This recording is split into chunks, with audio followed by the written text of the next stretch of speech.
isn't absolute. Is that clear? Yeah, so you take the student work as just like a sample, but it doesn't mean that they're like A++. Am I making sense? Right. So for example, this is learning objectives. It's not learning outcomes. Is that clear? All right. So the next thing is like whenever you have learning objectives or behavioral objectives or learning objective, it's not learning objective, it's behavioral objectives.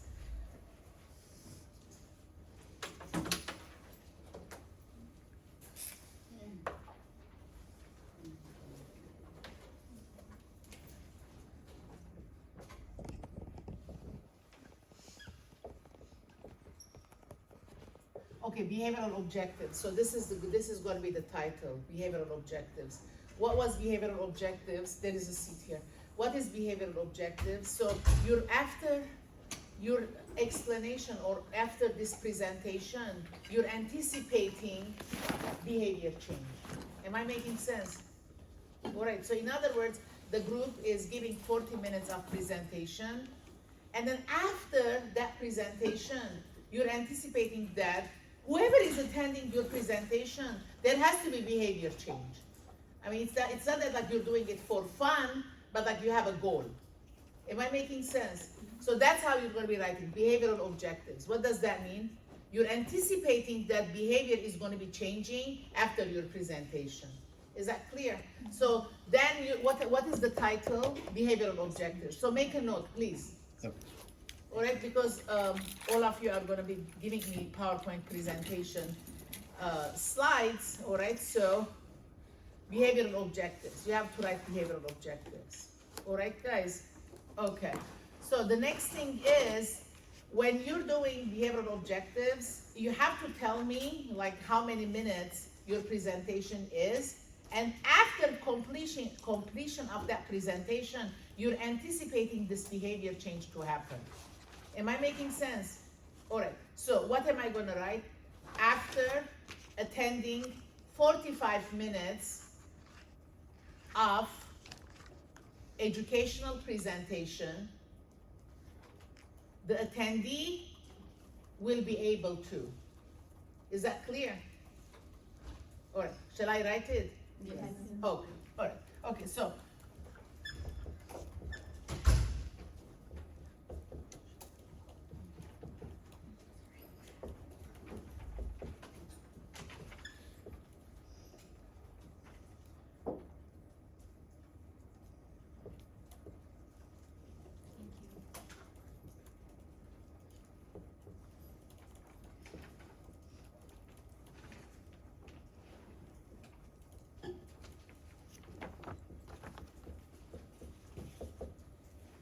Is it clear? All right, behavioral objective is the title. After attending 45 minutes of educational presentation, the attendee, who is the attendee in this case? Who are the attendees? Everybody else. You, right? Or the student, right? The attendee will be able to. Am I making sense?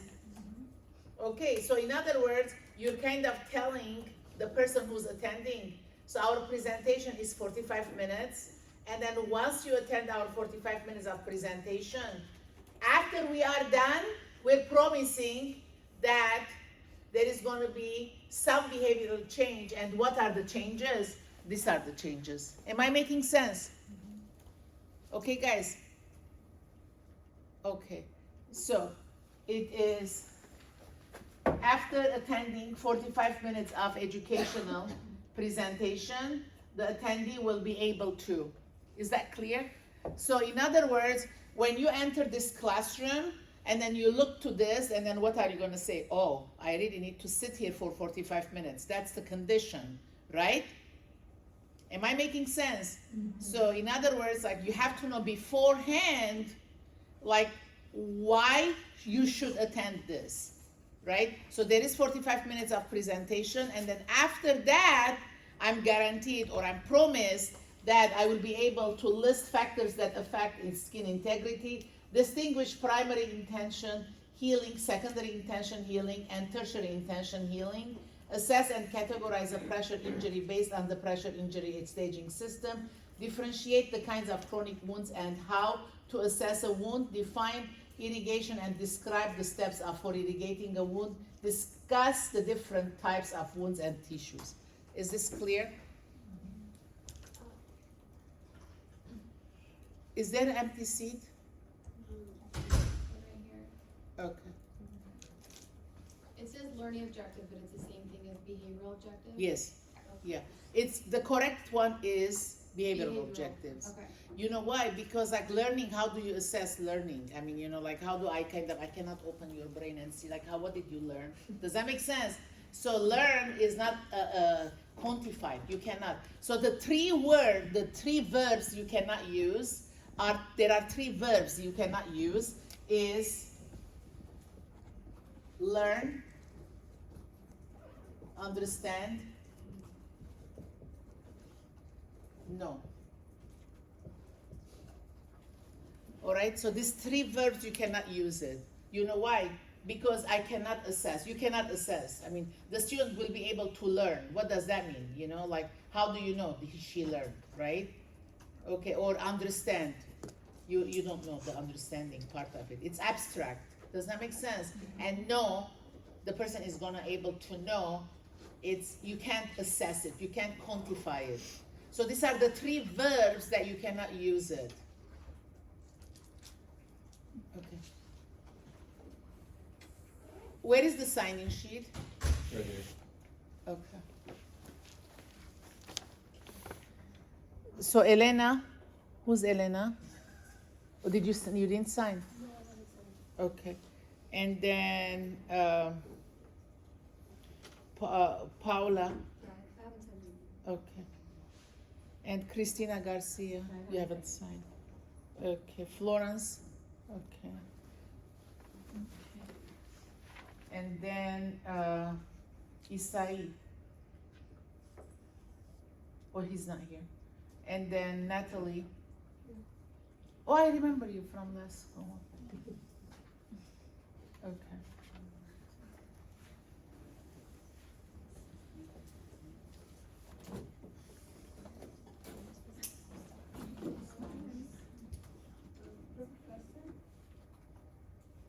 Huh? I came in like 2 minutes before 8. Okay. All right. All right, so during the break you can sign. Okay. All right. And yeah, so behavioral objectives you can see. So we're going to be adding, after attending 45 minutes of educational presentation, the attendee will be able to. So you're going to be starting your behavioral objectives with verbs. Active verbs. I see, like, if it's not posted, I'll put the verbs, because you're going to be having like a list of verbs to distinguish like which one to use according to the task that you are anticipating the person to accomplish. Am I making sense? All right. So in other words, like if I'm going to be, when I'm diabetes educator and I'm going to be showing them like how to use the meter, so what verb I'm going to be using? Demonstrate the operation techniques of AccuCheck Aviva. Does that make sense? So I'm demonstrating. All right, so I'm gonna demonstrate, and then what am I gonna anticipate? So the person has to be able to demonstrate the operation technique. So that's my goal. Does that make sense? All right, so if you want like this person is list factors that affect skin integrity. So moisture affects skin integrity. Nutrition affects skin integrity.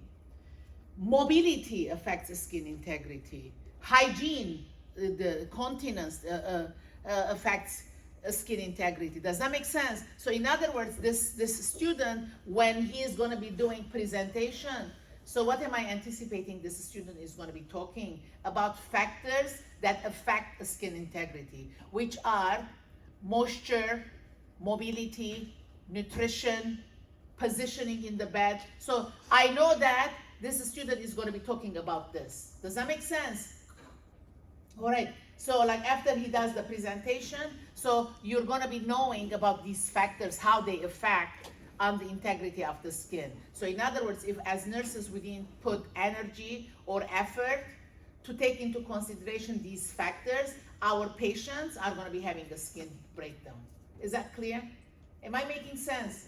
All right, so then distinguish primary intention healing, secondary intention healing, and tertiary intention healing. So he's gonna be talking about the healing process. Assess and categorize a pressure injury based on pressure injury staging system. So I know that he's gonna be talking about the staging of wounds. So there is a stage 1, a stage 2, a stage 3, a stage 4 wounds. So in other words, particular student, when he's going to be talking on his PowerPoint presentation, he's going to be discussing about the staging of the wounds. Is that clear? Okay. So differentiate the kinds of chronic wounds and how to assess a wound. All right. So chronic wounds. So he's going to talk about chronic wounds. So this is not very clear, but okay. So. All right, define irrigation and describe the steps of irrigating a wound. So this student is going to be talking about irrigating wounds. If you're not sure how to write it, ask. Is that okay? Yeah. Yeah, you can ask, right? Okay, so you're going to say, this is what I'm going to be talking, is this, composing this behavioral objective fits whatever I'm going to be talking. Am I making sense? Yeah, all right. So take this as a reference, in other words. Is that clear? Okay, so then let me see, if it's the verbs are not posted, I'll post the verbs so that you will know what verbs to use. Is that clear? Definitely, those 3 verbs, you cannot use it.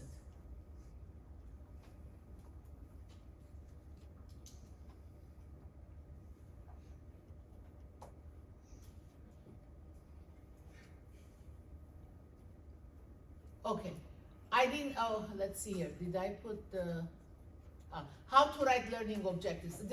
We were going to discuss this last week. So in other words, last week's material and this week's material I have to condense together. All right, so, and then we'll go over. And then, so I put the study guide.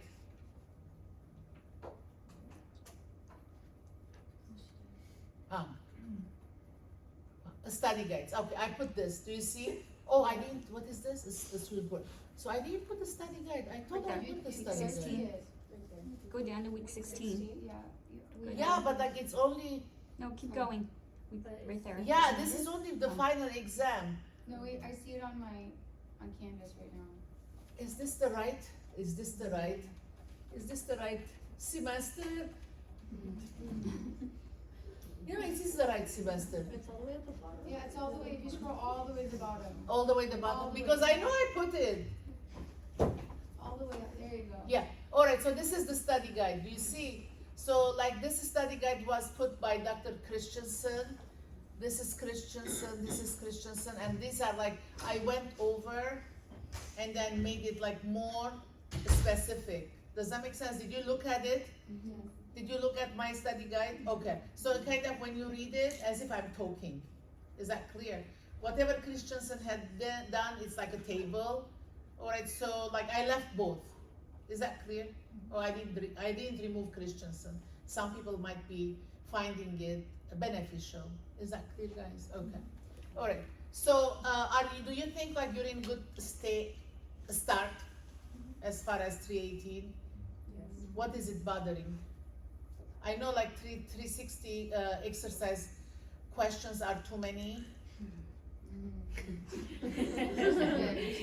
Okay, but it's part of the learning. Yeah. All right, okay. All right, so the syllabus is updated. When is the medication exam? The 28th. All right, so in other words, it's gonna be, I think it's 40 minutes. So you're gonna come here exactly at 8, we're gonna be starting. And then, so it is anticipated that I think it's 12 questions.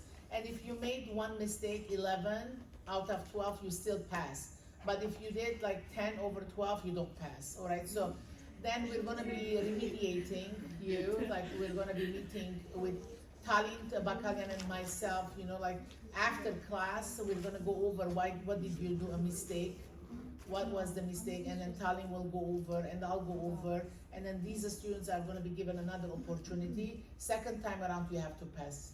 Is that clear? So I know it's very, stressful because like it kind of determines like your kind of future, but like yeah, but it is like you need to take it seriously because like obviously medication exam is important because you can't give the wrong medication because I mean you know like it's detrimental. Yes.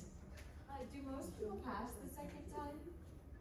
Yeah, I mean, there was one person who didn't pass and then he was out of the program. But only one. Yeah, But you can get two wrong? Can you get two wrong? no, Just one? one. Yeah, take it very seriously. I mean, it's a matter of practice. There's I no mean, you know, partial so credit either. it's the There's no partial credit, it's either right or wrong. Yeah, because it's medication. I mean, you know, the dosage can be rounded because it says rounded to the closest tenth, right? Okay, but like if you have done the whole thing wrong, you know, so there is no partial credit. I mean, the person, I mean, this is medication. It's very detrimental. The person might die. The patient might die. Does that make sense? Yeah. So we can't play with this, right? I have a question about the exam.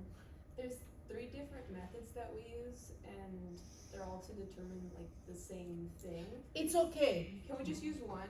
Yeah, because like the thing, obviously when you're taking the medication exam, you're gonna be given the scratch paper, all right? So that day, please arrive early because if you're gonna be using the scratch paper, I have to sign your scratch paper.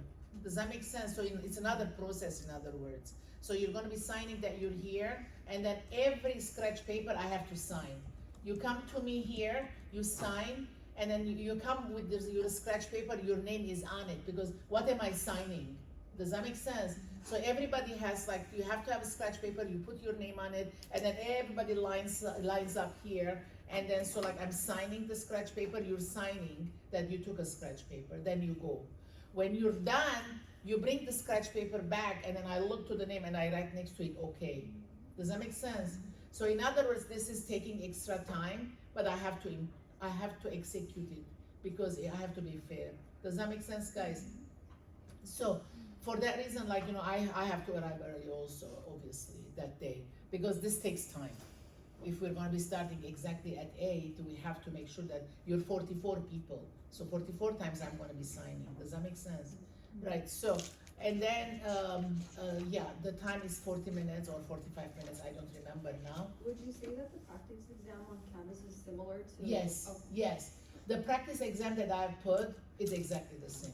Okay. I mean, there is nothing to worry about, you know, so like you practice, you're gonna pass. It's not that this is something obscure that is like, it's unachievable and then like, you know, we're in the mercy of the test. No, it's not like that.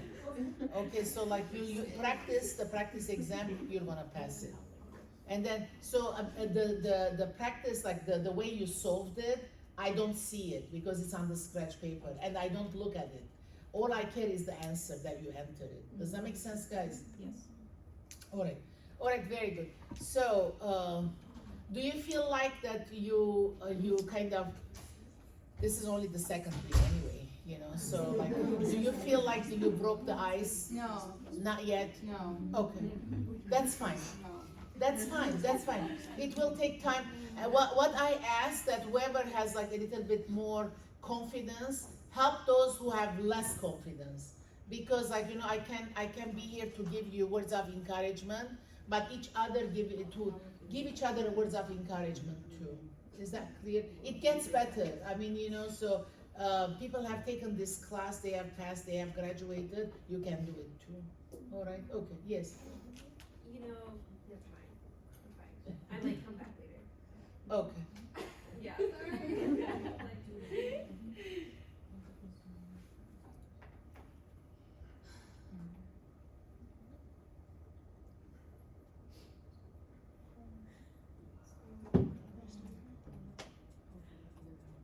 All right, I'm gonna go over this. All right, so this is a long PowerPoint, but like at the back of the PowerPoint, it is like the practice that you're gonna be learning in the lab. What did you do in the lab last week? Vitals. Okay. There is going to be in the lab, like how to administer medication. Is that clear? So it's kind of the PowerPoint, the slides that is at the back of this PowerPoint deck, you're going to be doing in the lab. Is that clear? Okay.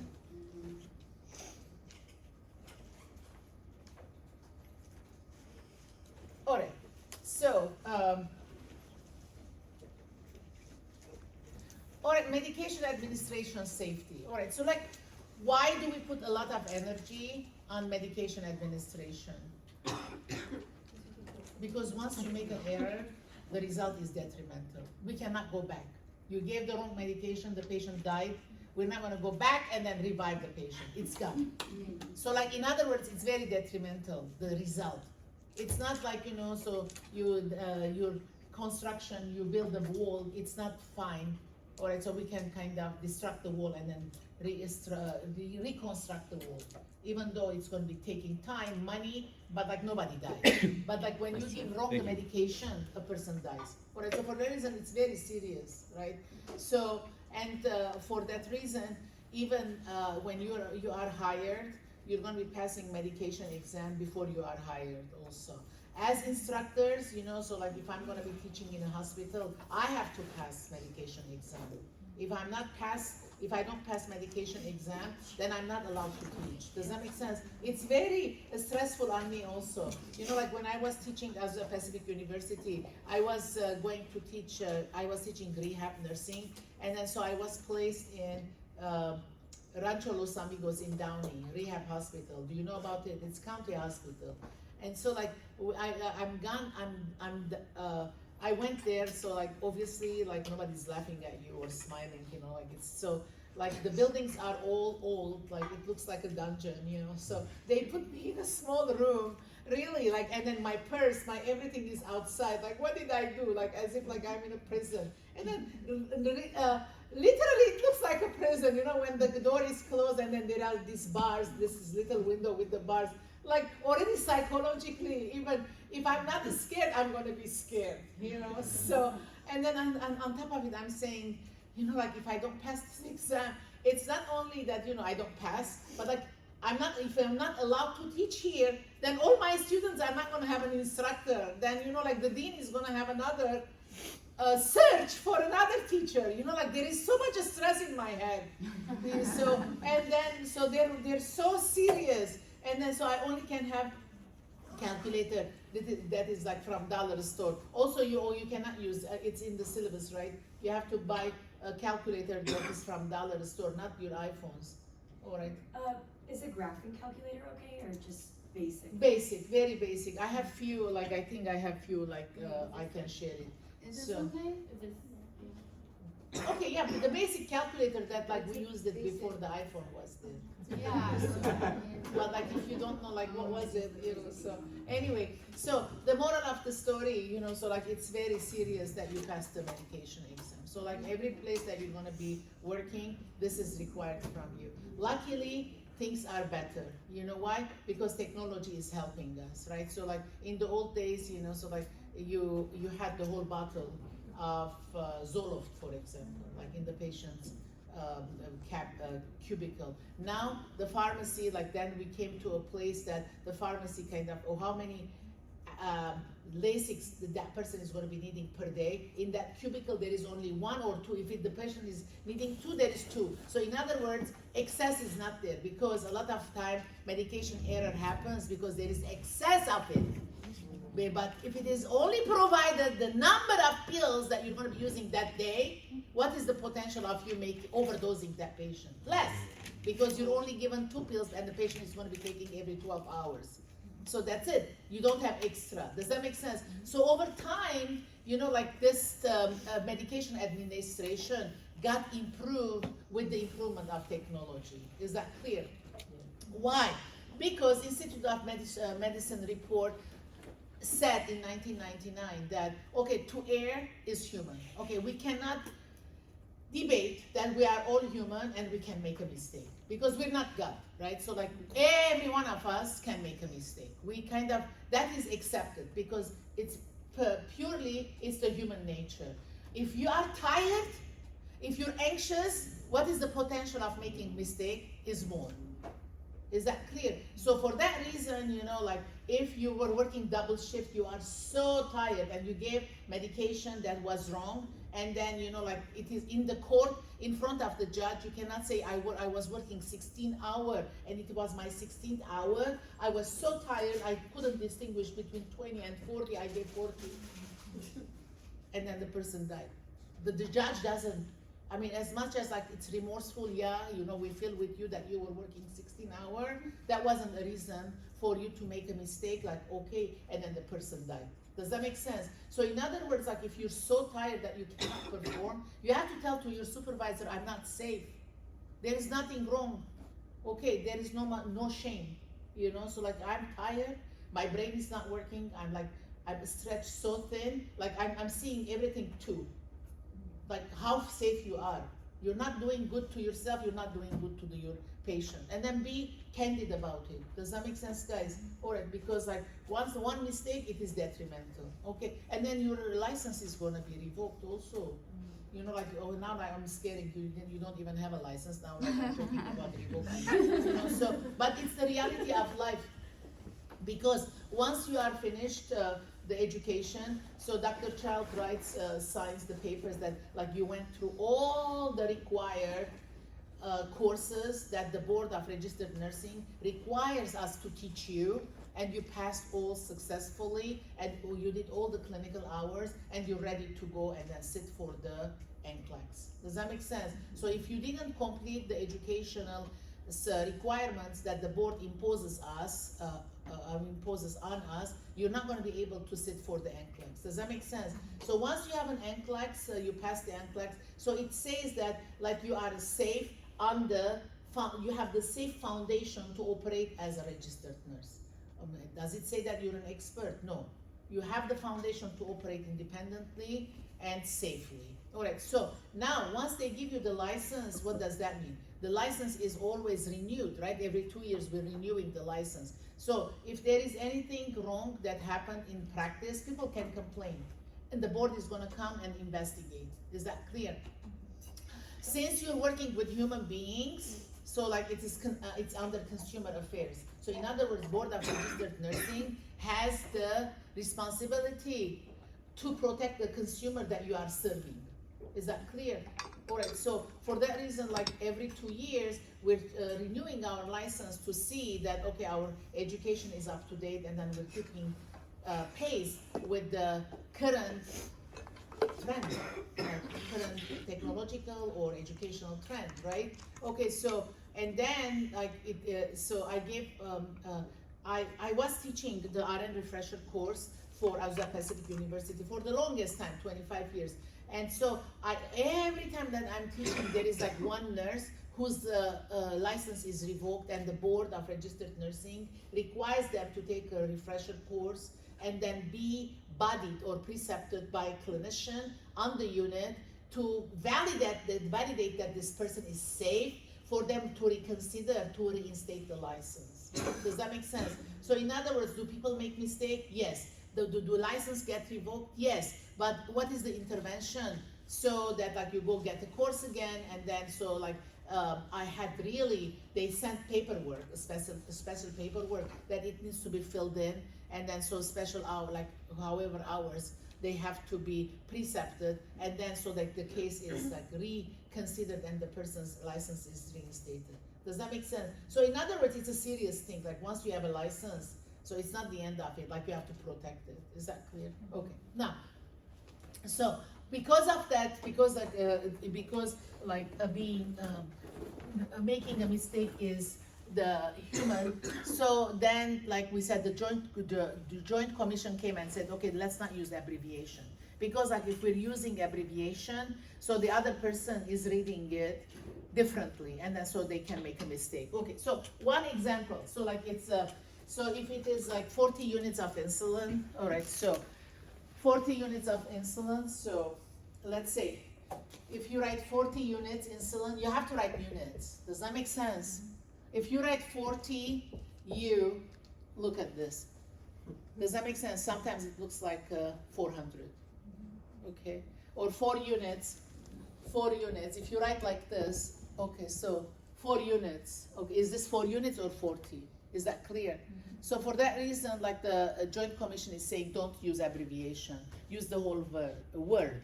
Is that clear? So that way, like there is less potential for mistake. Okay, so, and then ISMP, Medication Safety Alert Institute for Safe Medication Practices. And then, so then they came and then they said the barcode. What is the barcode? So the barcode is, okay, so like if you're going to be giving Lasix for a patient, for example, so you're opening the Pyxis and then so you're scanning the Lasix. All right, so the computer knows that this is Lasix 40 milligram. Then you're going to the patient and then so you're scanning the patient's armband and then so the computer matches it. So this patient is scheduled at 8 a.m. for 40 milligrams of Lasix, so it matches. Does that make sense? So in other words, it kind of knows that it's the right patient and the right medication. It doesn't mean that like you're gonna be ignoring to do the 6 rules at the right patient, the right medication, the right route, the right time, right? Still we have to follow that, but the computer is helping us. Does that make sense? So if by mistake I went to another patient and then he doesn't have 40 milligram Lasix, and then like, you know, it's barcoded, so the computer is gonna alert that, okay, under this patient's profile, there is no Lasix. Why are you gonna give the patient a Lasix? Does that make sense? So in other words, the technology has helped us. Like, you know, it's a good thing, in other words. All right, so when I was working at Cedar Sinai, so there, you know, so like the doctor writes the order and then the pharmacy enters or the nurse enters, but if the nurse enters it, the pharmacy has to validate it. If the pharmacy enters it, the nurse has to validate it. Does that make sense? In other words, the doctor's order is read by 2 people. Is that clear? So in other words, like 2 people are reading it. Okay, so then it is imported into medical administration records. So all this technologically advanced interventions we're doing to prevent medication errors. Does that make sense? Okay, and then also, yeah. When you scan it, will it actually record the time? It will record the Okay. time. And then the Pyxis, you know, so like it allows you, so if it's 8 o'clock medication, you're allowed to give it at 7:30 or 8:30. So it's only you have the window of half an hour before and half an hour after. And let's say like the patient is sick or like he couldn't take the medication, now like you're more than half an hour and then it doesn't release, so you have to write why did you give it late. And then you have to write patient did not feel well, asked for the medication to be given later, and then I'm giving 1 hour later. Does that make sense? So in other words, like it's always alerting you. And then one good thing, as I said, you know, so like the patient's cubicles do not contain extra medication. All right, so, okay. All right, so to safely accurately administer medications, you need to know legal and ethical aspects of healthcare. One legal aspect, I said it, like if you're tired and you made a mistake, the judge is not going to forgive you, right? So like you have to remember that. And then the other thing that we are dealing with the consumer, and then consumer is protected by the Board of Registered Nursing. So they have a voice, in other words, like, okay, so. And then the other thing is like we have to understand the pharmacology. In the pharmacology, what do we have? We have the pharmacokinetics and pharmacodynamics. What is pharmacokinetics? You know, how the medication moves in your body.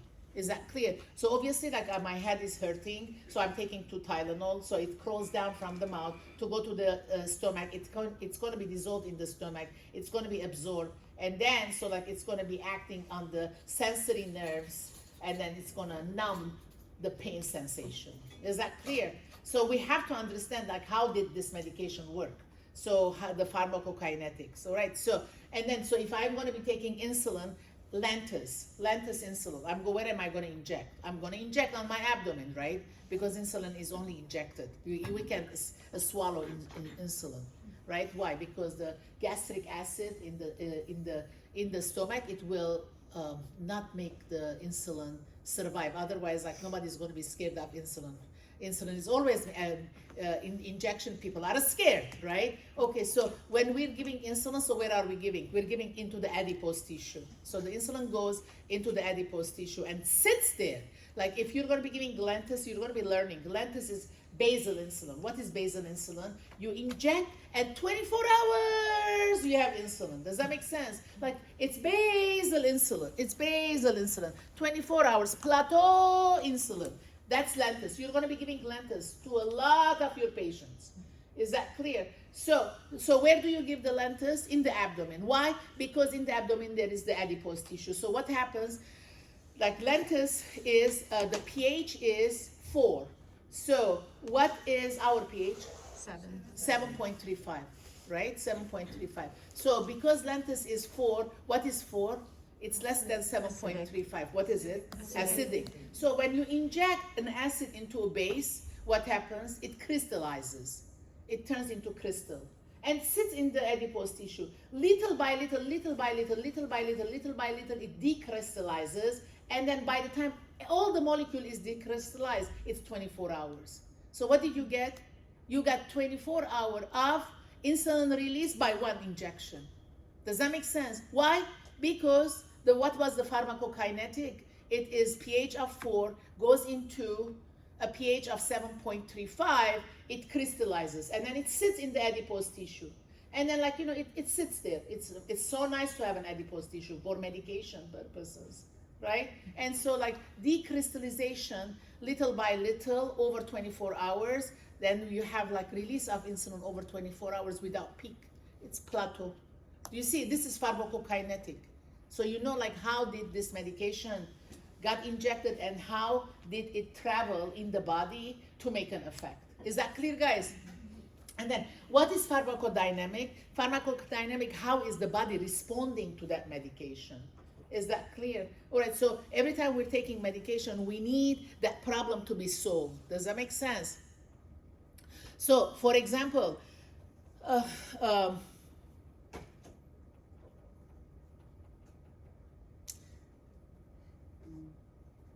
sulfonylureas, all right? So they were the old. Now we're not using it. I'm always going to give examples from diabetes because that's what I do, right? Okay, so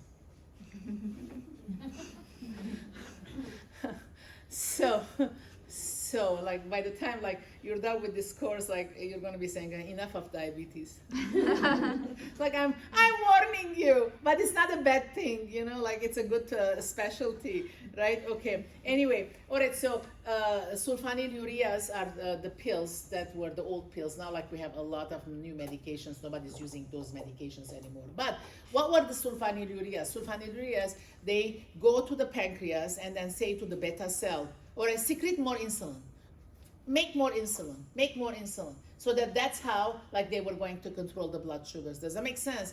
All right, so now if somebody's pancreas, all the beta cells are exhausted, there is no more beta cell left. They all are exhausted. And you take the sulfonylurea, and then sulfonylurea goes and tells to the beta cell, make more insulin, make more insulin. What is the pancreas going to say? I don't even have beta cell to make more insulin. Does that make sense? So in other words, you take the medication, do you see any change in blood sugar? No. Why? The response pharmacodynamics, how did the body respond to it? Without changing the blood sugar, because the beta cell that is supposed to manufacture more insulin, because some pill told the beta cell, okay, make more insulin. I'm giving you an order. Okay, you can give all the order. If there is no beta cell, there is not going to be insulin produced. Does that make sense? So in other words, that medication failed. That's the pharmacodynamics. That's the body's response to that medication, because you can give all the medication you want. You're not going to be seeing any change in blood sugar because the beta cell is not there. And then so as much as the medication is saying, make. So, okay, you can tell me all you want. I don't have the beta cell for me to make you the insulin. Does that make sense, guys?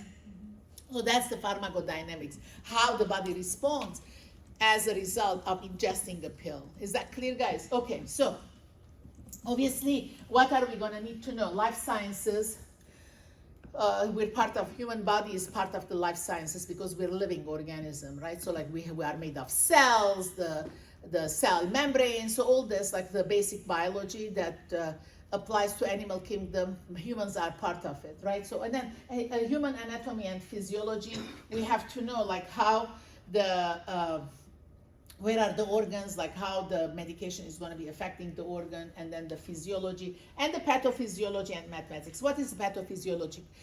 The physiology is normal physiology. The pathophysiology is something went wrong. Is that clear?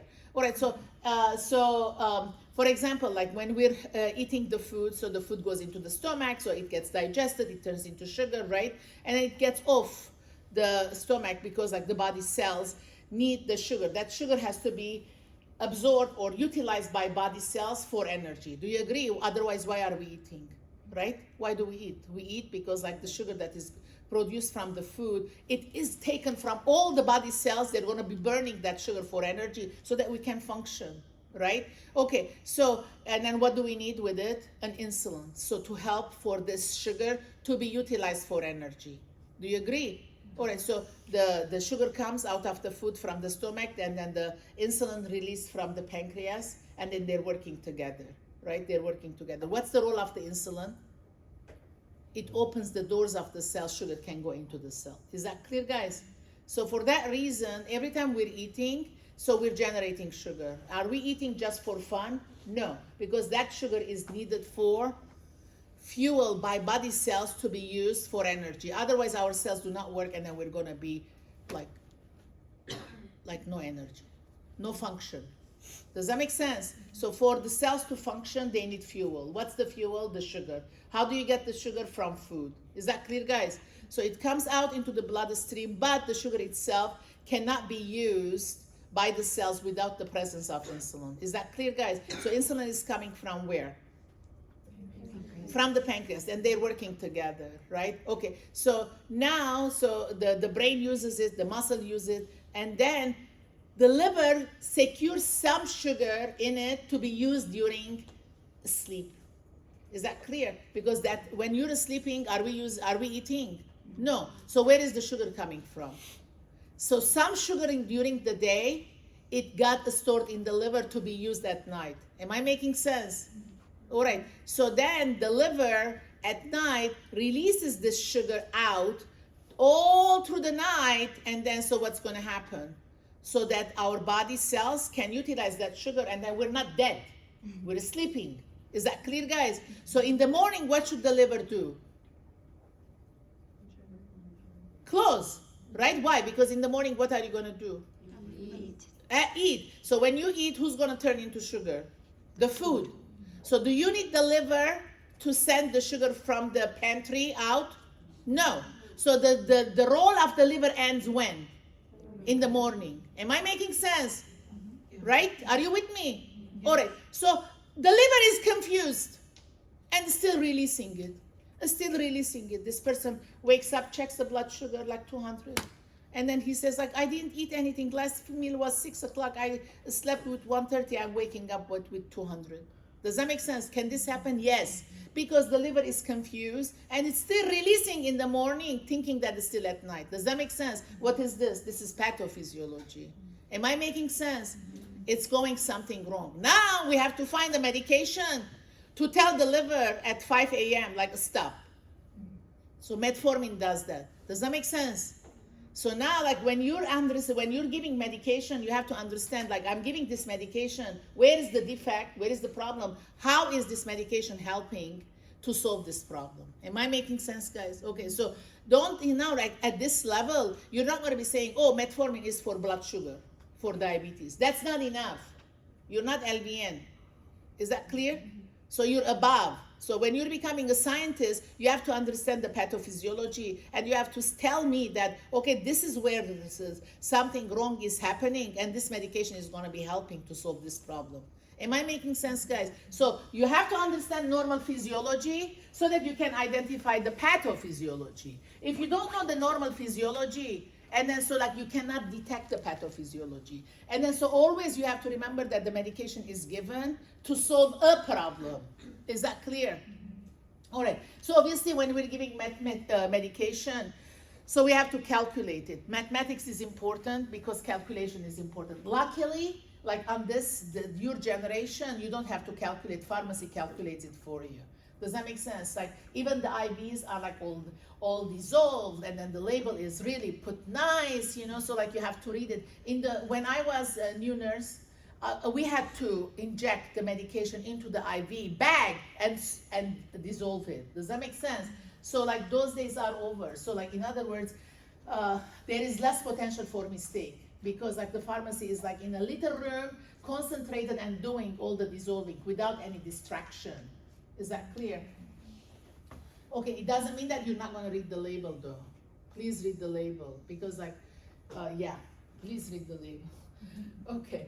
All right, guys, medication. All right, so what is medication name? So there is generic and there is brand, right? So what is like, Tylenol is brand, and then acetaminophen is generic. Is that clear? So usually what they do, this pharmaceutical company, is like they put a lot of money to do research to find a new medication, right? So when they find a new medication, they kind of reserve the patent. So they say, you know, we found this medication, we put a lot of money, now like this molecule is us. Nobody can use it. Does that make sense? So then like they market it with like a brand name, and then it's very expensive. But so what is the FDA has said, like you can't be the king forever, right? So like in other words, you know, it's like you have 10 or 15 years to hold on to this molecule. After that, you have to release it. Does that make sense? So in other words, those 4 or 15 years, they make their money.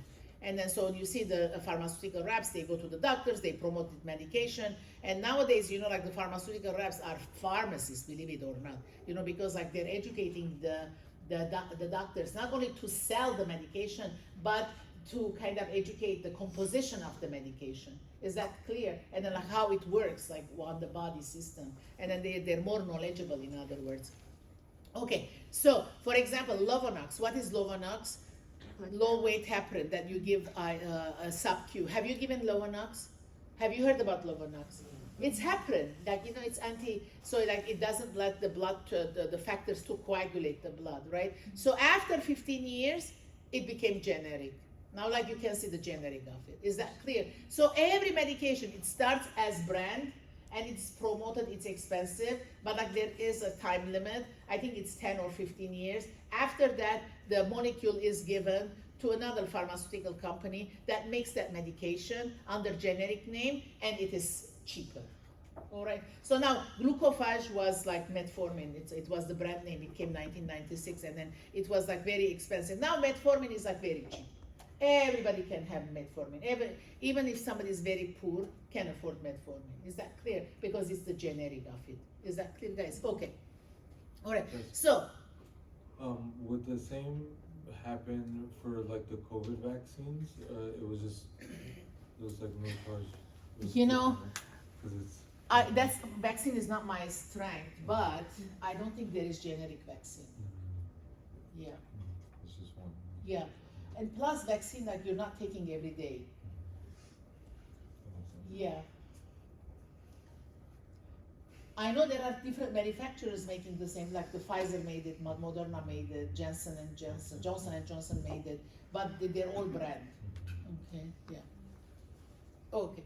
Okay, so when in doubt, look it up. All right, guys. Effect of medication on the body symptoms, symptoms of medications, medications desired. All right, so now, every time, like when I was case manager as nurse practitioner, I was going to the houses. At the time, like we didn't have the iPhone. So like I put all the patient's medications on the table. I kind of categorized it, because sometimes one doctor gives one medication, like the primary care. They go to cardiologist gives another blood pressure medication. One gives Zesteril, the other one gives Zacupril. They're both ACE inhibitors. Does that make sense? And now the patient is taking both, like over-medicating, right? Okay, at the time, you know, like now CVS or Rite Aid or Walgreens. So like if you take your medications from there, the pharmacist is going to be telling you, okay, these are 2 medications that are under the same category, you can't. You're over medicating yourself. But if one medication is from Walgreens, the other one is from a private pharmacist, they won't know because the computers are not connected. Does that make sense, guys? All right. So now, like, for that reason, it is advisable that you use one pharmacy so that the pharmacist can be a resource also to identify if there is any problems. Okay. So if I was in doubt, I always had the medication book with me. I called from the house to the Glendale Adventist, to the pharmacy, and then sometimes the pharmacist says, like, that's not my strength, that medication. I say, like, get me a pharmacist who knows that medication. I'm not going to leave the patient's house.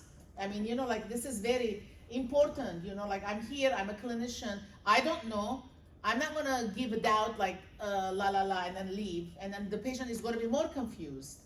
Plus, like, these are all elderly with chronic diseases. They don't even have much of a resource. So I didn't leave till I got an answer. Does that make sense, guys? So you can't, this is not a joke. Okay, you can't play with it. And then, so, like, as I said, then the herbal medications, that confused me more. That's not my strength, because, like, in my training, we didn't learn the herbal medications. And you're not going to be learning here either. And the herbal medications, they're not FDA controlled. People go and buy it. And then, but there is drug-drug interaction also with their prescription medications. Does that make sense, guys? So in other words, like, it's extra effort. You have to sit down and do research because you have to help your patient. Just because they're herbal medication, it doesn't mean that it's safe. Is that clear? So for reason, like, if you don't know, accept the fact this is not my specialty. I don't have much of an experience, but I'm gonna check. Is that clear, guys? Okay.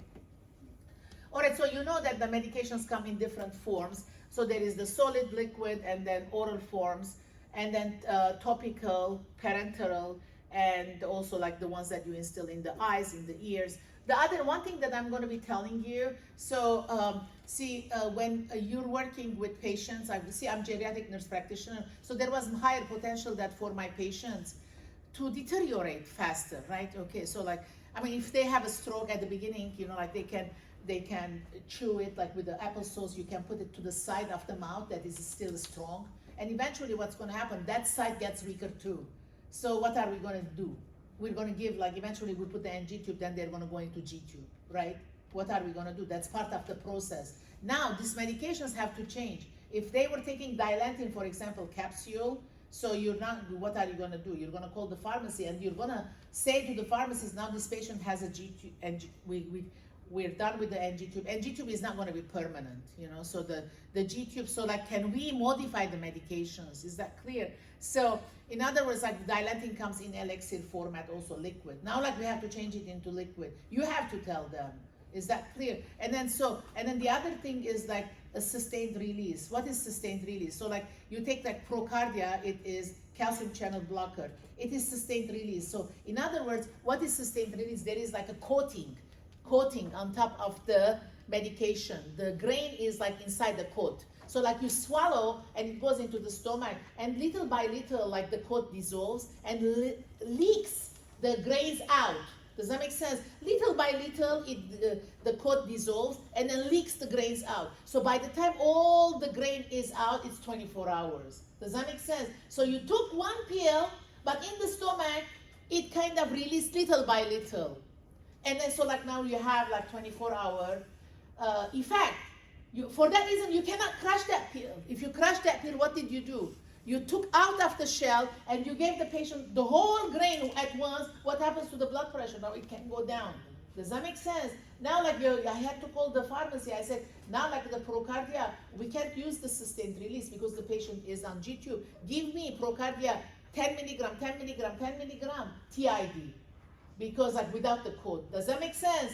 So rather than 30 milligram sustained release, because it's not going to work. Otherwise, like, you're giving the 30 at once. Is that clear, guys? So this is like, you have to know these things. Is that clear? Okay. Professor? Huh. Question, is the sustained release the same as extended Yes, release? Okay. the same thing. A sustained release or extended release is the same thing. Yeah, very good. The fact is only, like, you have to understand that they have a shell, and then the grain is in the shell, and then the shell lets the grain to leak out little by little. So that's like the general information.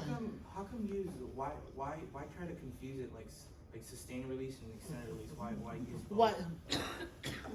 Yeah, I don't know. Like ES, extended release, XL or extended. Yeah, I don't know. We have to ask a pharmacist. Why didn't they standardize like one terminology, right? Yeah. So I agree. Okay. All right. So now the bioavailability is a percent of the drug in the bloodstream that is able to have active effect. All right. So now, so usually like there are medications, especially psych medications. So like the patient is like, I'm depressed, I'm like this, but like you go to the psychiatrist give medication, then 1 week later you're still having the same symptoms, right? So in other words, these medications need to establish a level before they can be effective. Am I making sense? So for that reason, that's the bioavailability. So in other words, like we have to establish some kind of a concentration of that medication before seeing results. So for that reason, like we have to educate this patient, don't get discouraged because you need time to see symptom relief. Is that clear, guys? Also, that's the bioavailability. Okay. So, and then obviously distribution of the medication is also affected by the cardiovascular system. Like if somebody has all blue, they have peripheral circulation that is compromised. So how is that medication going to go to your periphery? The blood cannot go, the medication cannot go. Does that make sense? If the vessels are like constricted or the arteries are half blocked, less of a medication is going to infuse there because less blood is going. Am I making sense, guys? All right, so, and then, and then metabolism. So now, every time you're taking medication, what is it? It's a chemical. You're taking a chemical. So medications are not innocent, all right? So like every medication has some kind of a side effect because you're ingesting a chemical. Okay, remember that. So the chemical is going to be metabolized. So it's going to be less dangerous by going through the liver. Is that clear? So the liver is kind of making it less of a chemical because otherwise imagine that like you ingest chemical, like, oh, who wants to ingest chemicals, right? Okay, so it's metabolized in the liver and eventually it's going to be excreted. So excreted through the kidneys mainly. So all the blood goes to the kidney. The kidney is smart. It has selective membrane. What is a selective membrane? So all the blood comes to the kidney. Selective membrane is just like a sieve. So like, and it's very tightly interwoven. And then the kidney knows, okay, so you are a byproduct of the aspirin, you have to go. So it lets it go with the urine. So when you get the urine, you don't see, you see like only yellow liquid. But inside there is a lot of chemicals, like it's not even sediment, like you can touch the urine, it's like very smooth. But like in it, there is a lot of chemicals that the body is excreting because the body doesn't need it. Does that make sense? So for that reason, the kidney is smart. Like anything that is waste, toxin, it lets it go. Anything that it needs, the body, it sends it back. For example, red blood cell, the body needs it. So for a reason, the red blood cell goes back to the central circulation. We don't have red blood cell in the urine, or protein, or albumin. These are big molecules. They cannot leak from that tight interwoven selective membrane, and then they go back into the central circulation. Is that clear? So always remember, the urine is a good thing because like it's carrying all our waste, even though there is no sediment. You touch it and it's smooth like yellow liquid. Is that clear, guys?